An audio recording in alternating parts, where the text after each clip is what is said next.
what kind of things do you think you bring from your career today, including Amazon? How does that translate into what you're now doing with Airbnb?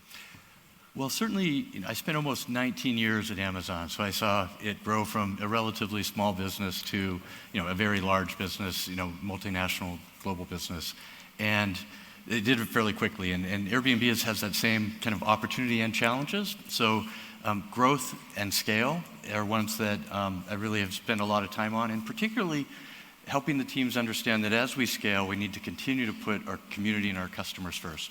You now have over 6 million listings in 81,000 cities around the world. Pretty impressive statistics.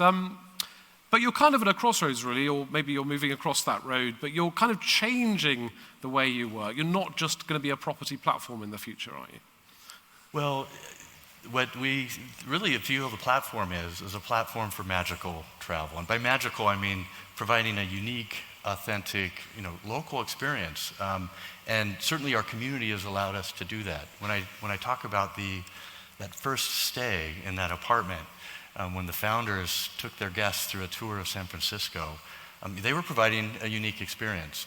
And what we've seen is there's lots of ways that our platform can provide those unique experiences. In fact, we've now launched a business called Airbnb Experiences that has over 1,000 hosts that share their passions with guests to their area, as well as people that live in the city. We have over 20,000 of these activities, experiences that you can book. And each one of them has a host behind it that's sharing something very authentic and unique and something they're passionate about. It's not just experiences you're bringing online, though, as you build this super brand, also offering things like boutique hotels. Yeah. Isn't that getting away from your original concept? Isn't that a bit of a distraction? Not at all, actually, because what you'll find is, and certainly when I traveled back in Europe in the 1980s, is boutique hotels, there's plenty of hoteliers that are providing a really unique local, that kind of same connection, that same experience. And from early on, hotels have been listing rooms on Airbnb, and guests were finding those and choosing between that or a more common home share. And what we did last year is we finally said, we're going to embrace that because it's clear we're listening to the community and the guests are wanting that. And so we kind of opened up our arms and announced last year that we would provide an opportunity for boutiques to come list.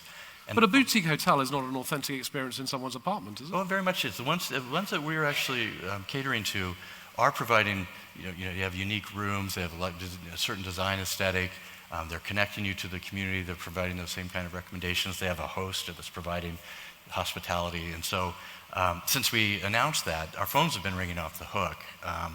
We've grew the number of listings in that category over 152%. But so many other people are offering that kind of service in the market right now. So why do you think people will come to you for things like boutique hotels? Well, the curation that we're doing provides a unique opportunity, and then the fact that on Airbnb you can bundle that with these experiences that we're talking about is allowing us to extend it. And it's not just boutique hotels that we've added. We also launched a new category called Airbnb Plus, which allows those people that are looking for, a predictable set of amenities, an opportunity. It gives hosts an opportunity to advertise that. So hosts will opt in, they will, commit to having a certain number of amenities. We have a 200-point inspection they go through. They have a certain design aesthetic, and so is it kind of like a premium service that you might have to pay more for as a customer? Well, the host gets to choose how much they would pay for. Yeah. But we have seen that any host that does go into Airbnb Plus has gotten a 70% lift in their bookings, and about 40% of them have actually increased the fee that they charge as well.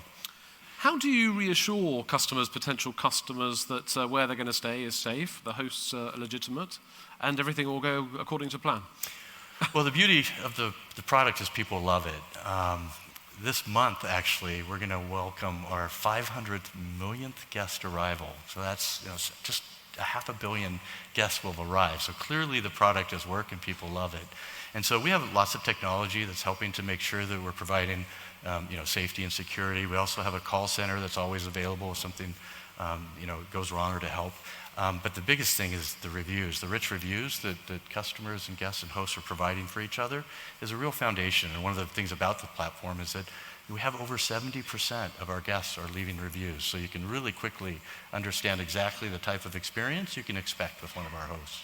How much of a difference do you think you make to Economies? I mean, I know, for example, I've stayed in Airbnb in Porto and Lisbon in Portugal, and really that has helped people actually transform their lives when they were hit by the financial crisis, for example. Certainly, and that's one of the things that I find so wonderful, and it makes me so proud of what the team's accomplished.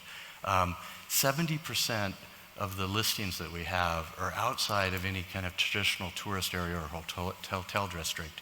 So it really is, the money that's going in is going to areas that might not have necessarily had that kind of economic empowerment. 97% of what a host charges is what they get to collect back. And when you survey it, we have 54% of our hosts are saying that they use that money to help pay their rent, to afford their accommodations. Of course, on the flip side, you have faced a fair bit of criticism in the news media in particular. Local people sometimes saying you're pushing up house prices, you're pushing out local people, properties are being taken over by Airbnb. I mean, what do you say to that criticism? Well, housing availability has been a challenge in most of the larger cities for long before Airbnb has existed. So to some extent, we're a bit of a scapegoat. And certainly, at the core, the business was started to help people afford their housing, to stay in their apartment.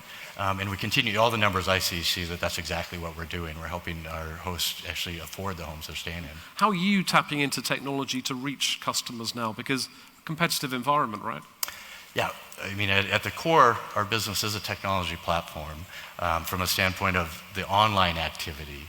But all of that is really to help drive an offline experience. So I think of us as technology to enable offline experiences that help you meet a host and help you, find a new destination that you didn't know about, and really insert yourself into that community and learn about it. But individualization is really changing the way that companies are marketing to individuals. Using things like artificial intelligence, talk of maybe people marketing to machines in the future rather than the traditional sort of destination type marketing. How do you see the future face of marketing what you provide to people? At the scale that Airbnb and other players on the internet are, certainly machine learning is an important part of that because it just helps manage the very large number of listings in the community. But what we use it for is to help guests discover an experience that they're going to love or a host that they're going to connect with. So that's been super useful, but it's all in kind of the spirit of trying to enable an offline experience. The business market is a key sector for you as well. Where does that figure in your plans for the future? Business has been a really big segment for us. A few years ago, people realized that there was people traveling for business that were really wanting to use Airbnb. So we launched a program called Airbnb for Work. And we now have over 400,000 companies and corporations that have plugged in and are doing reservations to allow people that are traveling for business to book directly on Airbnb. So that's been very successful for us. And really from a business standpoint, we have about 4 ways that we're serving that segment. One, of course, is if you want to travel on Airbnb, you're getting a different local experience. You're getting to connect with a host. Traveling on business, particularly if you're doing it week after week after week, can be very isolating. And so Airbnb really kind of brings some community to that experience. Secondly, we're finding that businesses are booking out homes, particularly unique homes with space for corporate events. Instead of staying in a traditional conference room or offsite, doing their offsite in a home or at a unique property in a barn can be something that's very fun and customers engage. Do you do that as a company sometimes? We have. In fact, just last week, what's your favorite? The executive team did it in a Victorian home. Okay. I've had a very fun visit to a barn. But the third thing, and this is what we did with our offsite last week as well as a team, was the Airbnb Experiences. So as most of these conferences aren't all just meeting when you're doing a corporate offsite. Usually you have some form of entertainment. And last week we brought in a magician to our executive team. Wow. And he just blew all of us away. He was truly amazing. He was a San Francisco musician. He didn't saw you in half, clearly. No, he didn't, but I felt like he could read my mind. And really, as you develop this strategy going forward, what other business services do you think you can bring on? Where's there a hunger in that sector? Well, one of the four things we were doing for businesses is the corporate travel, corporate relocations. So that's another one of those areas where when you move to a new city, it's very much people like to be able, particularly if you're bringing your family, people like to be able to stay in a home, connect with some hosts that can give them recommendations of where to get their laundry done and things of that nature. So that's been a good one. So that family, multi-generational travel with corporate relocations is really an important one too. How far are you going to go with this as you develop a super brand? Are you going to start selling flights? Well, a couple of weeks ago, we announced that Fred Reed, who's an aviation pioneer, he helped launch Virgin America, has joined our team. And his remit is to really kind of think around, we're not going to launch an airline, but his remit is to come and help us figure out where we can innovate around that transportation. So you want to do that? We do. When we talk about the complete trip and trying to provide authentic local experiences around the complete trip, that really means from the point of inspiration of, hey, I would like to go somewhere, to when you get back home. And we think that along that journey, we can insert some of the magic of Airbnb along the entire way. How do you make travel authentic? Well, there's only one way to get to certain destinations is by plane, right? Well, there's lots. Having been in the airline industry for many years, I can tell you that there's a lot of part of that experience that's broken.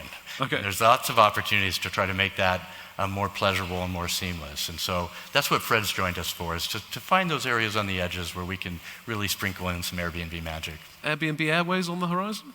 Like I say, no airline in the near future, but we're going to continue to look for ways across all transportation, not just airline, but of course, your ground transportation as well. And in terms of sort of particular countries and cities, anywhere in particular you want to grow your products in particular around the world? Well, everywhere. And it's just because that's, when you look at it, I've just been surprised. Guests more and more are looking to try to travel to places they haven't historically been to, finding that personal and measurable experience and connection. And so, it never ceases to amaze me all of the different areas where I will find Airbnb hosts that are welcoming guests into their home every night. It's really amazing. Airbnb is causing many problems in destinations like Barcelona. What are you doing about this? Well, we are working with the partners to make sure that with the cities, to make sure that we got the right regulatory framework. Barcelona is one that a few years ago, I think they felt like there was over-tourism, but more recently, they're really looking to try to rebound some of the lost tourism that they've had. But that's at that level. But how do you address the local concerns? I mean, people may see you as sweeping in, taking lots of cash and pushing them out of their homes that they've had for many years. Not at all. We've got to remember that 97% of what a host charges is staying with them. So you care about the local community? We absolutely care about the local community, as any host that lives in a community should. They should be. We encourage our hosts to always be good neighbors, to make sure that they're being mindful of their local community and really giving back. How do you think Airbnb affects over-tourism? Well, with 70% of our listings being outside of the core areas, Airbnb has really been the answer to some of the over-tourism problems, certainly in some of the areas that I've seen elevated. And it gives a place to disperse if someone wants to visit that area or discover a new area. They can travel a road that's much less trafficked.